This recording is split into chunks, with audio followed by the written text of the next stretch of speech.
Di dalam kitab Al-Asrar Robbaniyah wal Fuyudatur Rohmaniyah karya Syekh Ahmad Syawi Al-Maliki halaman 5 diterangkan, sesungguhnya Nabi Khidir dan Nabi Ilyas hidup kekal sampai hari kiamat. Nabi Khidir berkeliling di sekitar lautan, sambil memberi petunjuk kepada orang-orang yang tersesat di lautan.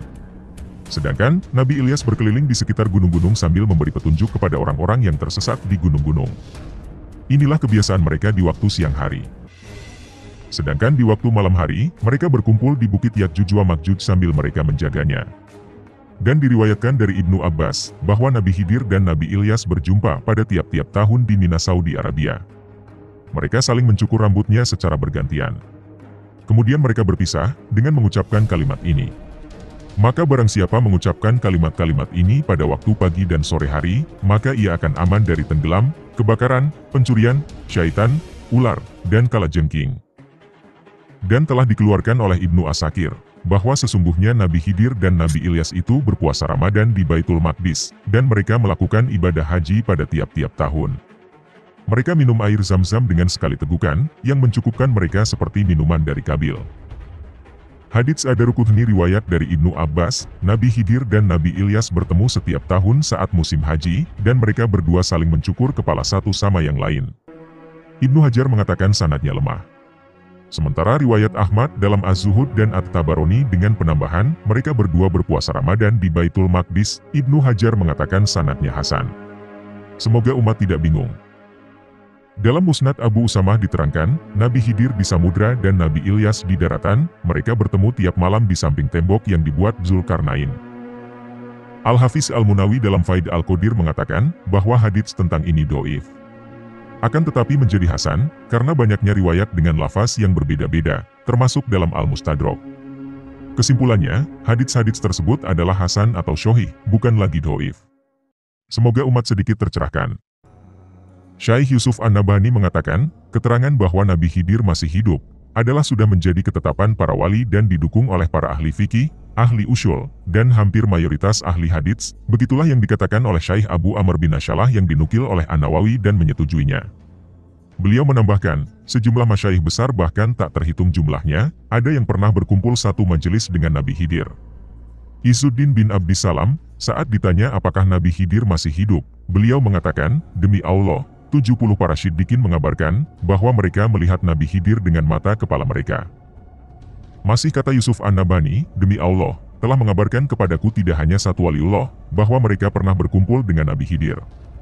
Bahkan demi Allah, para aulia, mengabarkan kepadaku bahwa aku pernah berkumpul satu majelis dengan Nabi Khidir dan bertanya sesuatu kepadaku, dan aku menjawabnya, namun aku tidak mengenalnya. Karena orang yang dapat mengenalnya, hanyalah orang yang mempunyai cahaya keimanan. Keterangan ini disampaikan, karena Ibnul Jauzi ingkar terhadap masih hidupnya Nabi Khidir, serta berselisih pendapat dengan para wali yang siddiqin. Menurut Al-Yafi dalam Fatawi Haditsiyah, keterangan yang diberikan Ibnul Jauzi dengan menyampaikan hadits-hadits tentang masih hidupnya Nabi Khidir, adalah saling bertentangan. Beliau ingkar, tapi anehnya juga meriwayatkan 4 hadits muttasyil, yang menerangkan tentang masih hidupnya Nabi Khidir. Di antara ulama yang mengatakan Nabi Khidir masih hidup adalah As-Suyuti dalam Khosyois, Wahab bin Al-Munabbih dalam Al-Muqtada, Al-Hazin dalam tafsirnya, Imam An-Nawawi, Ibnu Hajar Al-Haytami dalam Fatawi Haditsiyah, Al-Hafiz Ibnu Hajar, Asyafuri dalam Nuzhatul Majalis, Imam Nawawi Banten dalam Nur Az-Zalam. Beliau mengatakan, masalah Nabi Khidir masih hidup, diperselisihkan ulama, namun pendapat yang bisa dipegang, adalah Nabi Khidir masih hidup. Dan lain-lain. Bukti lain bahwa Nabi Khidir masih hidup adalah, dalam Inayatul Muftakir menceritakan, Sayyidina Ali melihat Nabi Khidir berada di Ka'bah. Al-Mursi, murid Syekh Abul Hasan As-Syadzili mengatakan, Nabi Khidir masih hidup, dan aku benar-benar telah bersalaman dengan tanganku ini. Pernah suatu hari Nabi Khidir mendatangiku mengenalkan diri, dan aku minta supaya diberitahu tentang arwah-arwah orang muslim, apakah disiksa atau diberi nikmat. Andai datang kepadaku 1000 ahli fikih dan mendebatku bahwa Nabi Khidir telah wafat, maka aku tidak akan mengikuti pendapat mereka. Abul Hasan Asyadzili dalam An-Nafahat Asyadziliyah menceritakan, beliau bertemu Nabi Khidir di Padang Aidzab. Umar bin Sinan mengatakan, kami berpapasan dengan Ibrahim Al-Khawas, aku berkata kepadanya, ceritakanlah kepada kami hal yang paling menakjubkan yang engkau lihat dalam perjalananmu. Ibrahim menjawab, aku bertemu dengan Nabi Khidir, dan minta untuk menemaniku dalam perjalanan. Lalu aku khawatir malah merusak sifat tawakalku dengan merasa nyaman bersama dia, maka kemudian aku berpisah dengannya. Bishr al-Hafi menceritakan, aku mendengar Bilal al-Khawas berkata, satu waktu aku berada di padang Tih Bani Israel. Tiba-tiba seorang laki-laki menemaniku berjalan, dan aku keheranan. Kemudian aku diberi ilham oleh Allah, bahwa laki-laki tersebut adalah Nabi Khidir. Kemudian aku bertanya kepada laki-laki tersebut, demi kebenaran Allah yang hak, siapakah saudara? Laki-laki tersebut menjawab, aku saudaramu, Khidir.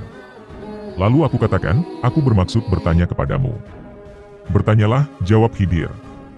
Lalu Bilal bertanya, bagaimana pendapat engkau tentang Asy-Syafi'i? Khidir menjawab, dia laki-laki yang syiddiq. Selain ulama-ulama terdahulu, banyak juga orang-orang di zaman sekarang yang mengklaim kalau mereka pernah bertemu dengan Nabi Khidir. Bahkan beberapa orang sering menganggap kalau Nabi Khidir tidak mesti berpakaian rapi layaknya seorang ulama, tetapi bisa juga berpakaian seperti pengemis ataupun compang-camping agar tidak dikenali semua orang. Kemudian, dalam bukunya yang berjudul Mystical Dimensions of Islam, oleh penulis Anne-Marie Schimmel, Khidir dianggap sebagai salah satu nabi dari 4 nabi dalam kisah Islam dikenal sebagai sosok yang tetap hidup, atau abadi. 3 lainnya adalah Idris, Ilyas, dan Isa. Khidir abadi, karena ia dianggap telah meminum air kehidupan. Ada beberapa pendapat yang menyatakan, bahwa Khidir adalah masih sama dengan seseorang yang bernama Elia. Ia juga diidentifikasikan sebagai Saint George. Di antara pendapat awal para cendekiawan barat, Rodwell menyatakan bahwa karakter Khidir dibentuk dari Yitro. Dalam kisah literatur Islam, satu orang bisa bermacam-macam sebutan nama dan julukan yang telah disandang oleh Khidir. Beberapa orang mengatakan, Khidir adalah gelarnya, yang lainnya menganggapnya sebagai nama julukan. Khidir telah disamakan dengan Saint George, dikenal sebagai Elia versi Muslim, dan juga dihubungkan dengan pengembara abadi. Para cendekiawan telah menganggapnya dan mengkarakterkan sosoknya sebagai orang suci, nabi, pembimbing nabi yang misterius, dan lain-lain. Yang menarik, Nabi Khidir juga dikaitkan dengan Melkisedek. Nama Melkisedek sangat umum bagi kalangan Kristen, yang banyak terdapat di beberapa ayat Perjanjian Lama. Namun sampai saat ini, masih belum jelas siapa Melkisedek itu. Ada beberapa sumber Kristen yang menganggap Melkisedek sebagai Shem, yaitu anak keturunan Nabi Nuh. Melkisedek hidup dalam rentang waktu yang berbeda, dan selalu hadir dalam beberapa kesempatan, baik di zaman Ibrahim, Musa bahkan Yesus. Ayat-ayatnya antara lain, sebab Melkisedek adalah Raja Salem dan Imam Allah yang Maha Tinggi, ia pergi menyongsong Abraham, ketika Abraham kembali dari mengalahkan raja-raja, dan memberkati dia. Melkisedek tidak berbapa, tidak beribu, tidak bersilsilah, harinya tidak berawal, dan hidupnya tidak berkesudahan. Dan karena ia dijadikan sama dengan anak Allah, ia tetap menjadi imam sampai selama-lamanya. Di mana Yesus telah masuk sebagai perintis bagi kita, ketika ia, menurut peraturan Melkisedek, menjadi imam besar sampai selama-lamanya. Karena itu, andai kata oleh imamat Lewi telah tercapai kesempurnaan, sebab karena imamat itu umat Israel telah menerima Taurat, apakah sebabnya masih perlu seorang lain ditetapkan menjadi imam besar menurut peraturan Melkisedek, dan yang tentang dia tidak dikatakan menurut peraturan Harun? Dalam perspektif Islam, Melkisedek kemungkinan besar adalah Khidir. Namun ada juga yang menganggap Khidir sebagai Yeremia. Sebagian ulama menceritakan bahwa sesungguhnya Nabi Khidir itu putra Nabi Adam yang diciptakan dari tulang iganya. Menurut segelintir ulama lagi, beliau putra Halkiah. Ada yang mengatakan putra Kabil bin Adam, ada pula yang mengatakan beliau itu cucunya Nabi Harun, yaitu putra bibinya Iskandar, Zulkarnain. Perdana Menterinya mengatakan bahwa Nabi Khidir itu dari golongan malaikat. Menurut ulama jumhur, beliau itu masih hidup, dan beliau tidak akan pernah meninggal terkecuali pada hari kiamat, apabila Al-Quran telah diangkat dan Dajjal telah membunuhnya. Kemudian, Allah menghidupkannya kembali. Sesungguhnya, beliau itu masa hidupnya panjang sekali. Karena, beliau meminum air kehidupan, Al-Kirani, Fountain of Youth, atau Ainul Hayat.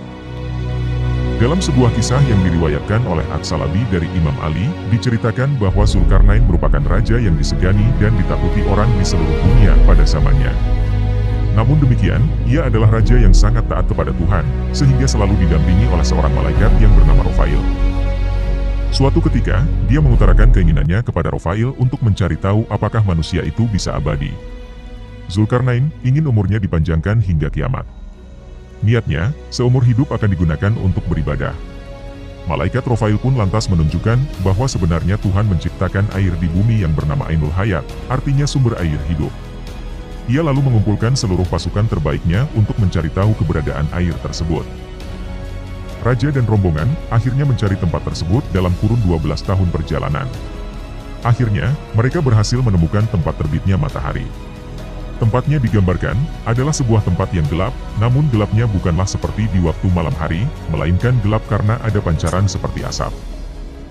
Kemudian Raja Zulkarnain mulai memasuki area gelap tersebut dengan memerintahkan Nabi Khidir untuk menemaninya, bersama beberapa tentara yang ikut masuk. Dan, yang lainnya lagi menunggu di tepi luar area gelap tersebut. Pada saat mereka berjalan pada tempat gelap tersebut, ada bisikan kepada Nabi Khidir, "Wahai Khidir, bahwa sesungguhnya Ainul Hayat itu letaknya berada di sebelah kanan jurang." Kemudian Nabi Khidir menuju kanan jurang hingga menemukan Ainul Hayat itu. Khidir turun dari kudanya, melepaskan pakaiannya, dan turun ke Ainul Hayat tersebut.